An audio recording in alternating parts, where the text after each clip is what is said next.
ဇလန်ရဲ့စမှာတော့တင်မောတစည်းပေါ်မှာအမေရိကန်ထူးလူဝက်တပ်ဖွဲ့ဝင်2ယောက်နဲ့ကြေးစားတပ်ဖွဲ့ဝင်တွေစကားပြောနေကြပါတယ်။စကားပြောနေရင်းနဲ့အခန်းထဲမှာဒဏ်ရာရနေတဲ့လူတယောက်ကိုတွေ့လိုက်ရတာကြောင့်ဇီယိုကိုအခြေအနေမဟန်ကြောင်းအချက်ပေးမလို့လုပ်နေတော့မှတစ်ဖက်ကရိပ်မိသွားတာကြောင့်တနက်နဲ့ချိန်ကန်လိုက်ရပါတယ်။ဒါကြောင့်လက်နဲ့ချဟန်ဆောင်ပြီးသူတို့လက်မှာပြန်လည်တိုက်ခိုက်ကြပါတယ်။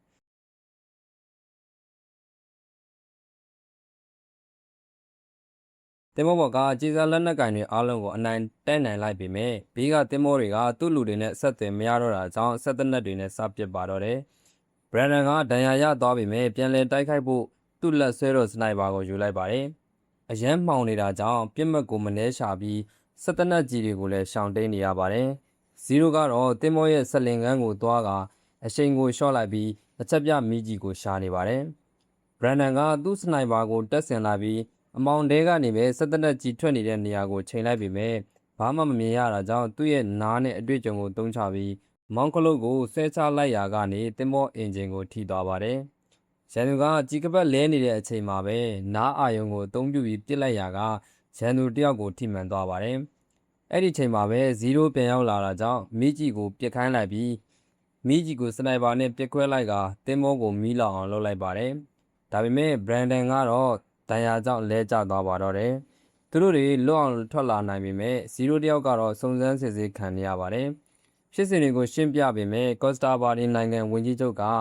အမေရိကန်နိုင်ငံကအထူးတပ်ဖွဲ့တွေလွှတ်ပြီးသူတို့နိုင်ငံကိုဝင်ရောက်နှောက်ယှက်ခဲ့တယ်လို့အခိုင်အမာပြောနေတာကြောင့်သူတို့ကိုစစ်လွတ်ခဲ့တဲ့လူကြီးတွေကပြဿနာမတက်အောင်သူတို့အဖွဲ့ကိုဖျက်သိမ်းပြီးသူတို့နဲ့ပတ်သက်တဲ့အထောက်အထားတွေအားလုံးကိုလည်းဖျက်ဆီးလိုက်ခါသူတို့ကိုအမေရိကန်နိုင်ငံသားကနေရက်စဲလိုက်ပါတယ်။ဒါပေမဲ့ဇီရိုကိုဘရန်ဒန်ရဲ့အဖေလက်ထဲထည့်ပေးလိုက်ပြီးဘရန်ဒန်ကိုရှာဖွေဖို့စေခိုင်းလိုက်ပါတယ်။ကော့စတာဘာဒီဝန်ကြီးချုပ်ကလည်းသူတို့ပြည်တွင်းရေးကိုဝင်ရှုပ်လို့လက်စားချေမယ်လို့ကြေညာလိုက်ပါတယ်။အမေရိကန်ဘက်ကတော့သူတို့နဲ့မပတ်သက်ကြောင်းသူတို့နိုင်ငံသားတွေမဟုတ်ကြောင်းနဲ့သူတို့နိုင်ငံရဲ့အကြမ်းဖက်မှုတွေကိုဖုံးကွယ်ဖို့အာရုံလွှဲနေတာဖြစ်ကြောင်းပြောပြီးညင်းဆိုလိုက်ပါတယ်။ကော့စတာဘာဒီသတင်းဌာနတွေကတော့အမေရိကန်ကသူတို့ပြည်တွင်းကဖိနစ်တပုံတွေကိုကူညီပေးနေတာကြောင့်ဒီကျူးကျော်မှုမှာပါတဲ့သူအားလုံးကိုလိုက်လံဖမ်းဆီးသွားမှာဖြစ်ကြောင်းကြေညာလိုက်ပါတယ်။ကော့စတာဘာဒီဝန်ကြီးချုပ်ရိုမန်ကကြေးစားတပ်ဖွဲ့တစ်ခုဖြစ်တဲ့ Iron Legion အဖွဲ့ခေါင်းဆောင်ကိုဆက်သွယ်လိုက်ပြီးဘရန်ဒန်ကိုသူ့စီကိုအရှင်ခေါ်လာဖို့စီခိုင်းရမှာ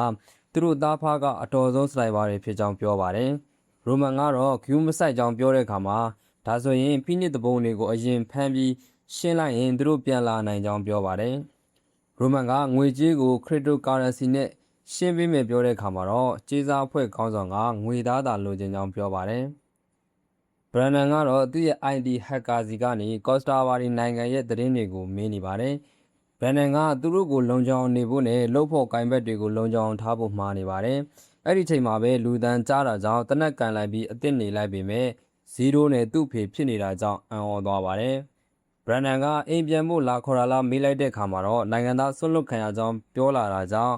နိုင်ငံအတွက်ဒီလောက်လှုပ်ပေးတာတော့ဒီလိုလှုပ်လို့စိတ်မကောင်းဖြစ်သွားပါတယ်။ဘရန်ဒန်ရဲ့အဖေကရိုမန်ရဲ့အဖွဲ့တွေရောက်လာမှဆိုတာကြောင့်သူတို့ရှောင်နေတင်ကြောင်းပြောတဲ့အခါမှာတော့အစိုးရအေဂျင့်ကသူတို့လာနိုင်မှာမဟုတ်ကြောင်းနဲ့ရိုမန်မှာအင်အားမရှိလို့လာနိုင်မှာမဟုတ်ပေမဲ့သူ့နိုင်ငံတဲကိုတော့ပြန်မသွားတင်ကြောင်းပြောပါတယ်။ဇီရိုကလည်းကြံခဲ့တဲ့သူတို့တငယ်ချင်းဖြစ်တဲ့ဖိနစ်တပုံတွေကိုပြန်သွားခဲ့ဖို့ပြောတာကြောင့်ဘရန်ဒန်ရဲ့အဖေကအန်ဒီယေများလို့တောင်အမေရိကကိုလိုက်နေပြီးခြေရာဖျောက်ဖို့ပြောပါတယ်။ဘရန်ဒန်ကတော့စဉ်းစားလိုက်ပြီးဖိနစ်တပုံတွေကိုသူတို့နိုင်ငံတဲထိမဝင်ပဲပြန်ကူညီတင်ကြောင်းပြောပါတယ်။အားလုံးကတိတ်တော့သဘောမကျပေမဲ့လက်ခံလိုက်ကြပါတယ်။ဒါကြောင့်ဖိနစ်တပုံကောင်းဆောင်ဇွန်ဒီနဲ့ဆက်သွယ်ပြီးကော့စတာဘာဒီအခြေအနေကိုမေးကြပါတယ်။ဇွန်ဒီကသူတို့ကိုနိုင်ငံထဲပြန်လာခဲ့ဖို့ခေါ်ပေမဲ့ဘရန်ဒန်တို့ကပြန်လာလို့မရကြောင်းသူတို့သာဖမ်းခံရရင်နှစ်နိုင်ငံပြဿနာဖြစ်နိုင်ကြောင်းပြောပါတယ်။ဒါကြောင့်အခြားနီလန်နဲ့ကူညီဖို့လိုအပ်တဲ့ပစ္စည်းတွေကိုနေဆက်မှာလာဖို့မယ်ပြောခဲ့ပေမဲ့ဇွန်ဒီကရိတ်ခါတွေကိုတော့မလိုကြောင်းတိုက်ခိုက်မဲ့သူတွေသာလိုကြောင်းပြောပါတယ်။ဒါကြောင့်ဘရန်ဒန်တို့ကလက်နက်ခဲယမ်းတွေလာဖို့မှဖြစ်ကြောင်းပြောလိုက်ပါတယ်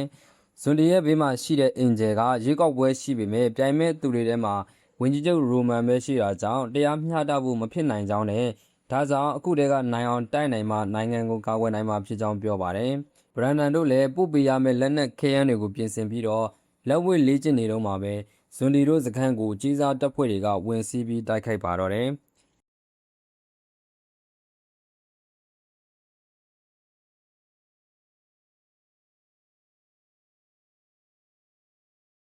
တိုက်ပွဲပြီးတဲ့ချိန်မှာတော့တော်တော်များများကြာဆုံးကခေါင်းဆောင်ဖြစ်တဲ့ဇွန်ဒီအင်ဂျယ်လော်ရန်ဆိုတို့၃ယောက်ကိုဖမ်းသွားပြီးဘရန်ဒန်တို့နိုင်ငံထဲပြန်ဝင်လာအောင်တစားကန်လုတ်ကထောင်ချောက်ဆင်ဖို့စီစဉ်နေပါတယ်ဒီအကြောင်းကိုဘရန်ဒန်တို့ကလည်းသိရှိသွားပြီးစုံစမ်းကြည့်လိုက်တော့နိုင်ငံတကာကအကျင့်ပြတ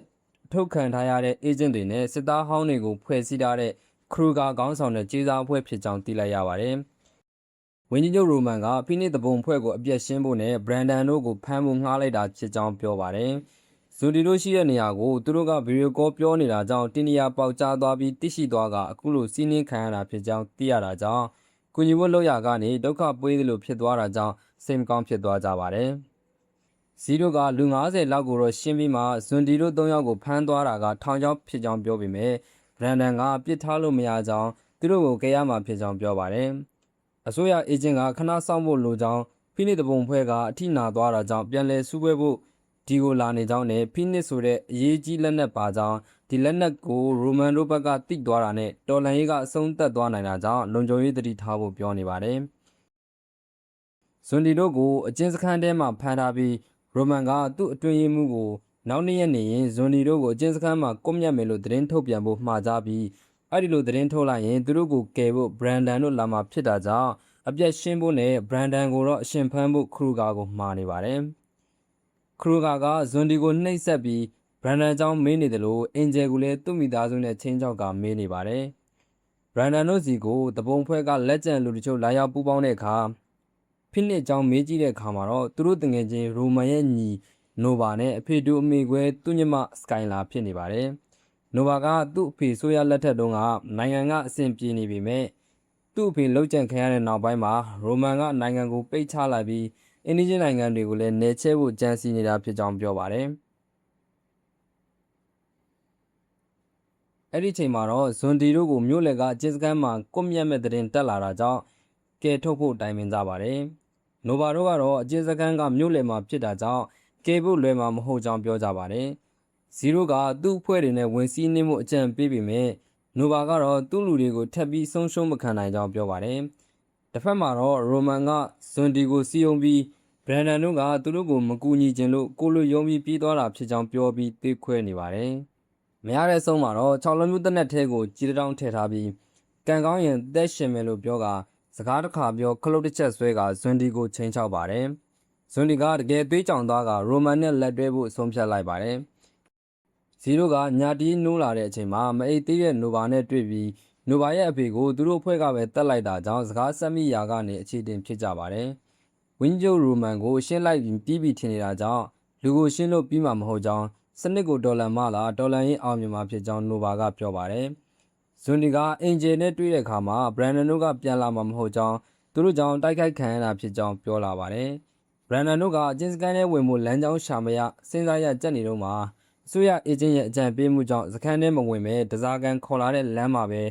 တက်ကွင်းနေရာကိုလမ်းလွဲပြီးဂျားပြက်တိုက်ခိုက်ဖို့အကြံရသွားကြပါတယ်။ဒီစီဇန်မှာတော့ဘရန်ဒန်နဲ့အဖွဲ့ကမြေပြင်မှာတိုက်ခိုက်မှာဖြစ်ပြီးတော့နိုဗာနဲ့စကိုင်လာကစခန်းမှာနေပြီးဂျိုရူစနစ်နဲ့အကဲကြည့်ကူညီပေးဖို့အစီအစဉ်ဆွဲလိုက်ပါတယ်။ဒီတိုက်ပွဲမှာဘရန်ဒန်ရဲ့အဖေလည်းလိုက်မှာဖြစ်ပြီးတော့သူရဲ့အဖွဲ့ဝင်ကက်ထရီနာကတော့လိုက်ချင်ပေမဲ့စခန်းမှာပဲနေခဲ့ဖို့ညွှန်ကြားခံရပါတယ်။ဇွန်ဒီတို့ကိုကြေးစားအဖွဲ့ကတန်ကြက်ကကားထဲထည့်ပြီးအကျဉ်းစခန်းကိုပို့ဆောင်မှုရင်နှန်းနဲ့ထွက်ခွာလာခဲ့ကြပါတယ်။စကိုင်လာတို့ကလမ်းတစ်လျှောက်က CCTV တွေကို hack လိုက်ပြီးတော့ကားတွေရဲ့နံပါတ်အမျိုးအစားနဲ့မော်ဒယ်တို့ကိုရယူကာကားရဲ့ GPS စနစ်တွေကိုဝင်ရောက်ဖို့ကြိုးစားနေပါတယ်။ခဏကြာမှကားရဲ့ GPS စနစ်တွေကိုဝင်ရောက်နိုင်ပြီး GPS လမ်းညွှန်ကိုတက်ကွင်းစီရောက်အောင်လမ်းကြောင်းပြောင်းနိုင်လိုက်ပါတယ်။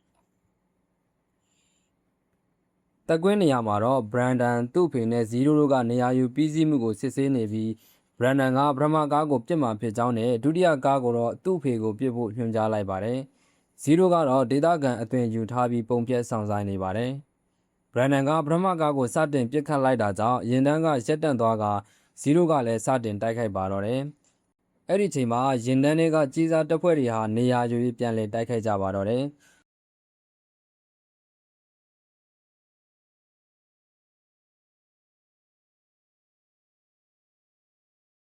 ကြေးစားအဖွဲ့ခေါင်းဆောင်ကတော့သူတို့ပိတ်မိနေကြောင်းရိုမန်စီကိုဖုံးဆက်ပြီးစစ်ကူတောင်းနေပေမဲ့ရိုမန်ကတော့စစ်ကူပေးဖို့ကိုညှင်းဆန်နေပါတယ် တစားကန်ဇွန်နီတို့ကိုခေါ်ထုတ်ဖို့တကားဖွင့်လိုက်တဲ့အချိန်မှာလာထုတ်တဲ့ကြေးစားတွေကိုတိုက်ခိုက်ပြီးထွက်ပြေးဖို့လုပ်ကြပါတယ်။တိုက်ခိုက်နေတဲ့ကြားကပဲဇွန်ဒီနဲ့အေဂျယ်ကလွတ်သွားပေမဲ့လော်ရန်ဇိုကိုတော့တစားကန်အဖြစ်ဖမ်းခေါ်သွားနိုင်ပြီးအုတ်ချန်စီကိုအတွင်းကိုဝင်သွားနိုင်ခဲ့ပါတယ်။ဒီအကြောင်းကိုစတိုင်ဘာတွေကသတင်းပေးတဲ့အခါသူ့ကိုကယ်နိုင်ဖို့ဇီရိုကနောက်ကနေလိုက်သွားခဲ့တယ်လို့ဘရန်ဒန်ကလည်းတစားကန်တွေကိုကယ်ဖို့မြေပြင်ကိုဆင်းပြီးတိုက်ခိုက်နေပါတယ်။လော်ရန်ဇိုကိုခေါ်သွားတဲ့ကြေးစားတပ်ဖွဲ့ခေါင်းဆောင်ကိုလော်ရန်ဇိုကပြန်တိုက်ခိုက်တာကြောင့်လော်ရန်ဇိုကိုပြတ်ရှင်းဖို့ဆုံးဖြတ်လိုက်ပါတယ်။အဲ့ဒီချိန်မှာကန်ကောင်းစွာနဲ့ဇီရိုရောက်လာတာကြောင့်ခရူဂါကိုနှစ်ယောက်ဝိုင်းတိုက်ခိုက်ကြပါတယ်။ဘရန်ဒန်ကကြေးစားစစ်သားကိုပြတ်ရှင်းနိုင်လိုက်ပြီးဇီရိုတို့ကလည်းခရူဂါကိုရှင်းနိုင်လိုက်ပါတယ်။အဲ့ဒီချိန်မှာပဲရဟတ်ရင်နဲ့အသင့်စောင့်နေတဲ့ဆိုရအေဂျင့်မြေပြင်ကအဖွဲ့တွေနဲ့ဌာနချုပ်ကအကဲကြီးဖွဲ့အားလုံးဆက်သွယ်ပြတ်တောက်သွားပါတယ်။တိုက်ဆိုင်ပဲထွက်ပြေးသွားတဲ့ဇွန်နီကဘရန်ဒန်နဲ့သူ့ဖေကိုကားနဲ့လာခေါ်တာကြောင့်ပြန်စုဖို့ခက်ခဲမဲ့ထင်ခဲ့တာကလွယ်ကူကူပြန်တွေ့လို့အံ့ဩနေပါတယ်။နောက်တန်းဌာနချုပ်ကမကြခင်မှာပဲသူတို့စနစ်ကိုတယောက်ကဝင်ဟပ်ပြီး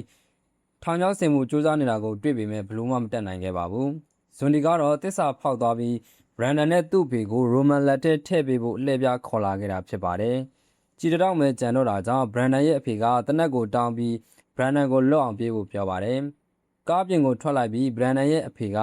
ရိုမန်ကိုတနက်နဲ့ပြစ်လိုက်တာကြောင့်ရိုမန်ရဲ့တက်တော်ဆောင်ကလည်းပြန်ပြစ်လိုက်ပြီးမဲ့လွဲသွားပါတယ်။ရိုမန်ကတက်တော်ဆောင်ကိုမပြစ်ဖို့ပြောပြီးဘရန်ဒန်ရဲ့အဖေကိုသူ့ကတိုင်6လုံးပြိုးနဲ့ပြန်ပြစ်ပြီးရှင်းလိုက်ခါဘရန်ဒန်ကိုတော့အရှင်ဖန်ပြီးနှိပ်စက်ခိုင်းလိုက်ပါတယ်။နှိပ်စက်တဲ့လူကိုယ်တိုင်ကတပွန်ကောင်းဆောင်ဇွန်ဒီဖြစ်နေတာကြောင့်ဘရန်ဒန်ကငါလွတ်တာနဲ့မင်းကိုကိုယ်တိုင်ဆုံးစင်မှာဖြစ်ကြောင်းကြုံသွားလိုက်ပါတယ်။